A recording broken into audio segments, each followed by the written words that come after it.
It was a cool Friday evening in Arlington, Virginia. The sun was setting behind the hills, painting the sky with orange and gold. Sergeant David Moore, a dedicated tomb guard at Arlington National Cemetery, had just finished a long and emotional day at work. His job was not ordinary, it was a duty of deep honor.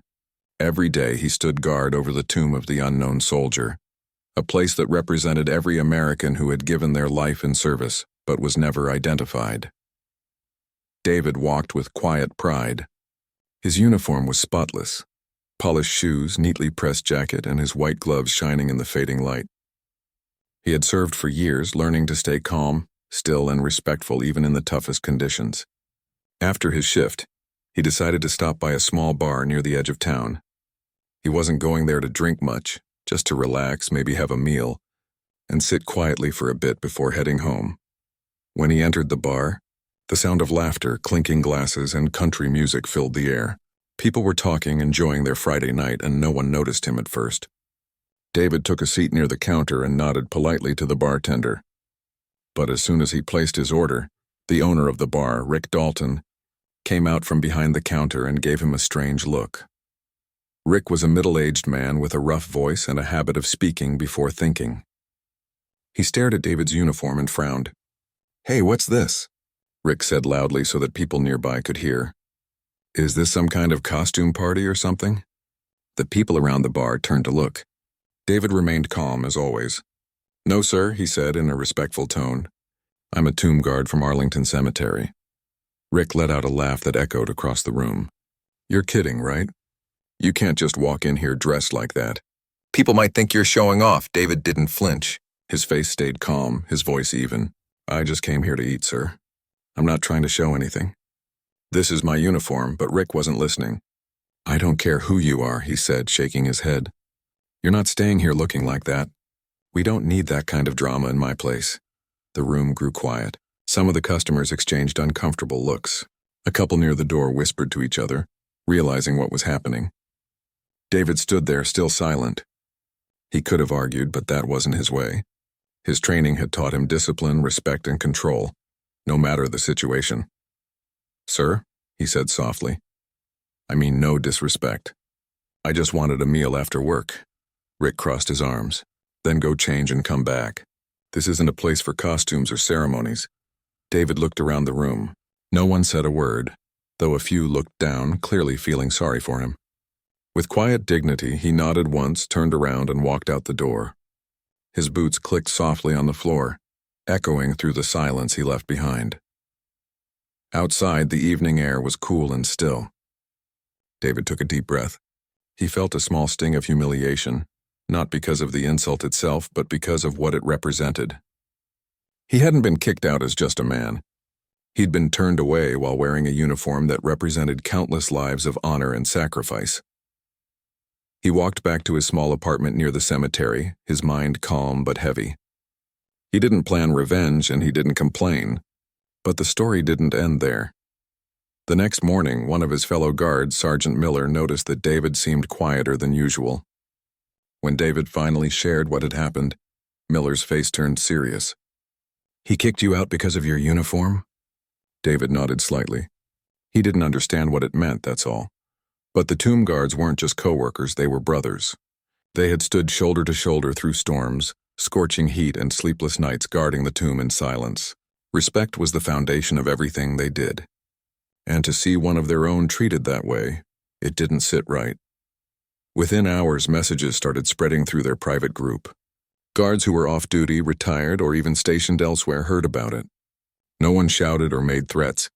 They simply decided they needed to remind the world, quietly and respectfully, what honor looked like. As David rested at home that night, he had no idea what was being planned. To him, the matter was over.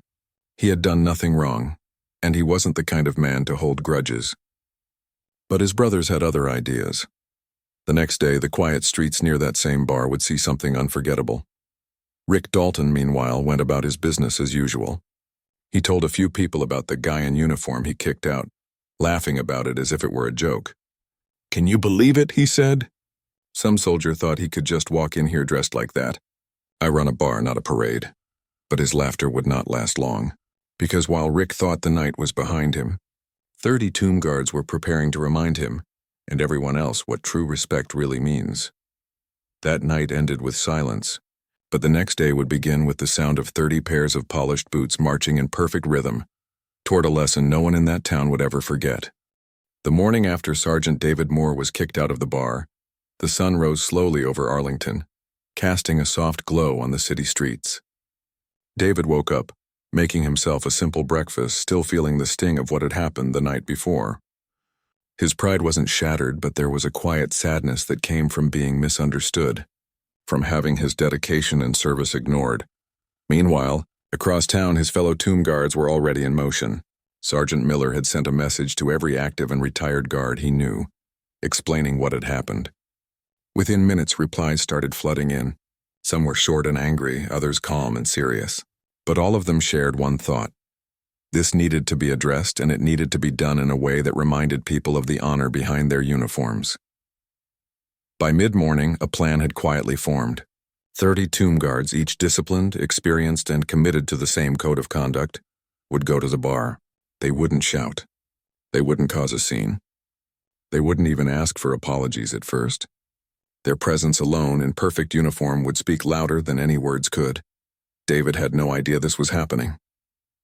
He went about his day with routine precision, running errands, checking on small maintenance tasks around the cemetery, and quietly reflecting on the meaning of his service. The world often didn't understand the tomb guards, and that was part of the job. They stood for something greater than themselves. They guarded memory, honor, and sacrifice. Around noon, the first guards started arriving near the bar. They parked their vehicles discreetly a block away, then began to march toward the entrance in small groups, each step precise and synchronized. They weren't loud, but the sound of polished boots striking the pavement echoed across the quiet streets, a rhythm that could be felt more than heard. Locals who were outside, walking or sitting in their cars, noticed immediately. "What's going on?" one man whispered to another as he saw the line of guards approaching. Their movements were flawless, their faces calm, their uniforms shining in the sunlight. This was not a protest. This was a lesson in respect. Inside the bar, Rick Dalton was busy wiping down the counter, humming a tune to himself. He noticed the small crowd gathering outside and assumed it was some kind of local gathering, or perhaps a biker group passing by. He didn't recognize the precision or the uniforms. By the time the 30 guards reached the bar's entrance, a crowd had begun to form. People were whispering, taking photos, and stepping aside to watch. The guards didn't speak, didn't wave, didn't make any grand gestures.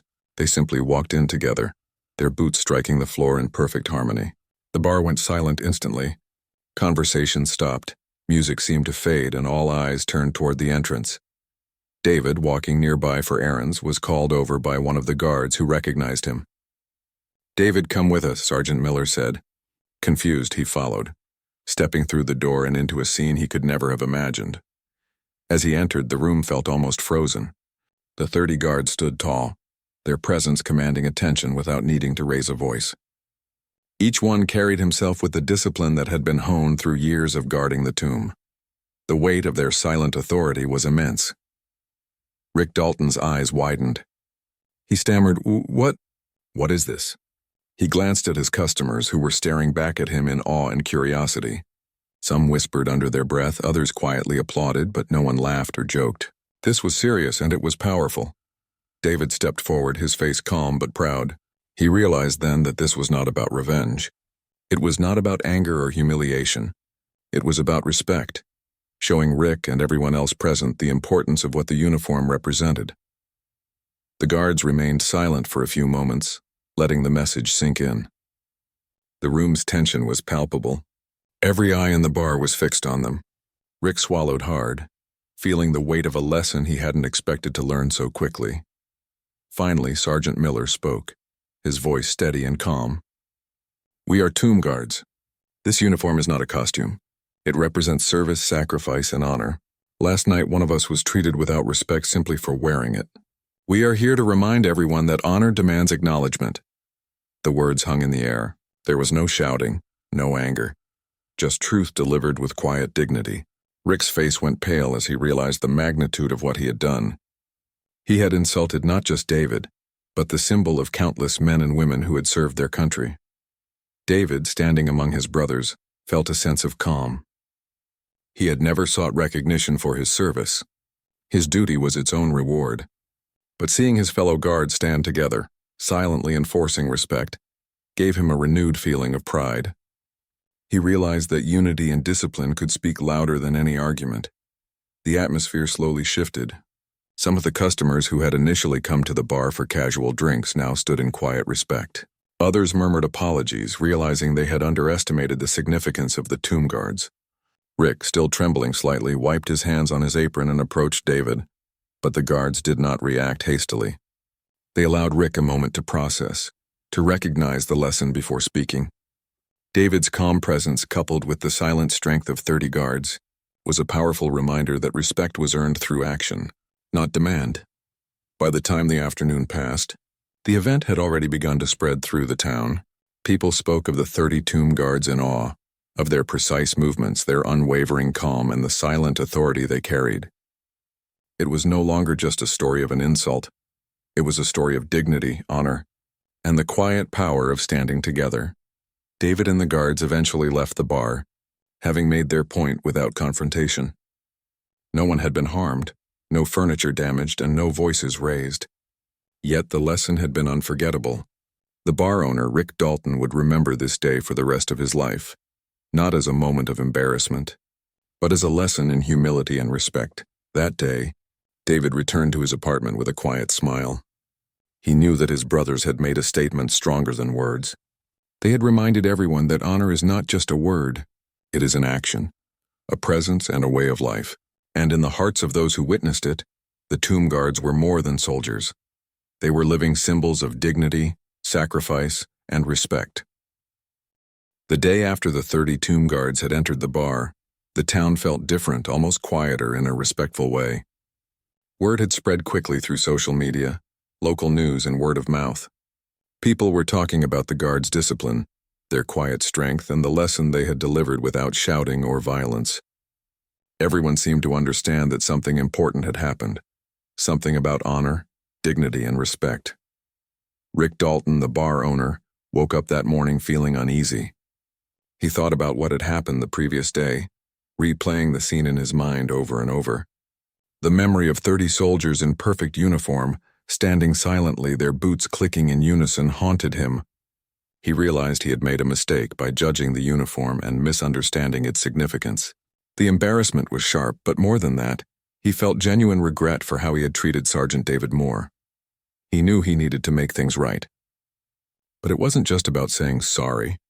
Rick wanted to show that he truly understood the importance of respect. He cleaned the bar carefully that morning, thinking through how he could welcome David and the guards back in a way that honored them. He even bought a small plaque to hang on the wall, a symbolic gesture to demonstrate that he had learned his lesson.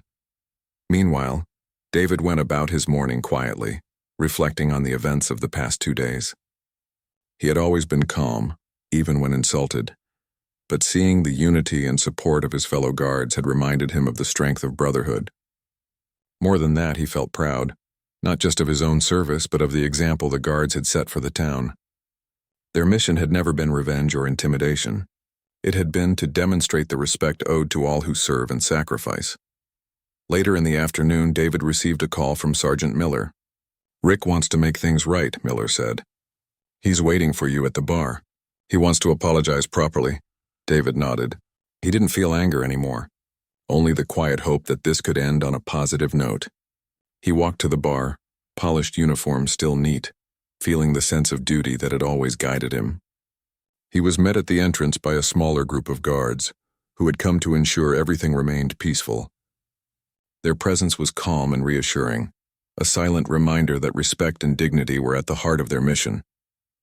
As David entered, Rick stepped forward, clearly nervous. His usual confident demeanor was gone, replaced by humility. "Sergeant Moore," he began, his voice soft but sincere, "I owe you an apology. I didn't understand the honor behind your uniform, and I treated you unfairly. I'm truly sorry for what I said and for asking you to leave." David looked at him, his expression calm. "Thank you, sir," he said simply. "I accept your apology. My service isn't about recognition or punishment. It's about honoring those who have sacrificed. I hope you can understand that now. Rick nodded, visibly relieved. I do, I understand now. He gestured toward the plaque he had brought. I want to put this up in the bar to show respect for you and all the tomb guards. David and the small group of guards looked at it together. It read, "Respect is silent. Honor is eternal." The gesture, simple yet meaningful, resonated deeply. Other customers in the bar who had been watching quietly began to clap softly. Some of the older veterans in the crowd nodded in approval, recognizing the importance of the moment. It was a demonstration not only of humility but also of understanding. The recognition that respect is not demanded, it is earned and acknowledged. Over the next few days, the story of the tomb guards spread further. Local newspapers ran articles about the incident, highlighting the guards' discipline, the bar owner's change of heart, and the powerful message of honor and respect. People from neighboring towns visited the bar, curious to see the plaque and the place where the lesson had been delivered. The bar slowly transformed into a gathering spot for veterans and military supporters, a small symbol of gratitude and recognition for those who serve. David continued his duties at the tomb of the unknown soldier, with the same dedication as always, but the events at the bar had left a lasting impression. He understood that sometimes respect must be reminded not with words but with presence, unity, and silent demonstration. The bond between the guards had strengthened even further. They had shown that together they could teach the world about dignity and honor without ever raising their voices. Rick Dalton also changed. He took the lesson to heart, ensuring that anyone who walked into his bar, especially members of the military, would be treated with the respect they deserved. He often shared the story with new customers, explaining the significance of the tomb guards and their dedication. What had started as a moment of ignorance turned into a lesson that would be remembered in the town for years to come. The day ended quietly, with David and his fellow guards reflecting on the events in their own ways. They didn't need recognition or praise. Their satisfaction came from knowing that they had upheld the values they cherished: discipline, honor, and respect. They had turned a moment of disrespect into an opportunity to educate, to inspire, and to remind others of the importance of acknowledging service and sacrifice. And so, the story closed not with anger or resentment, but with peace, humility, and understanding. The tomb guards returned to their posts, the bar owner returned to running his business, and the town learned a quiet but unforgettable lesson: that true honor is silent, and respect once earned lasts forever.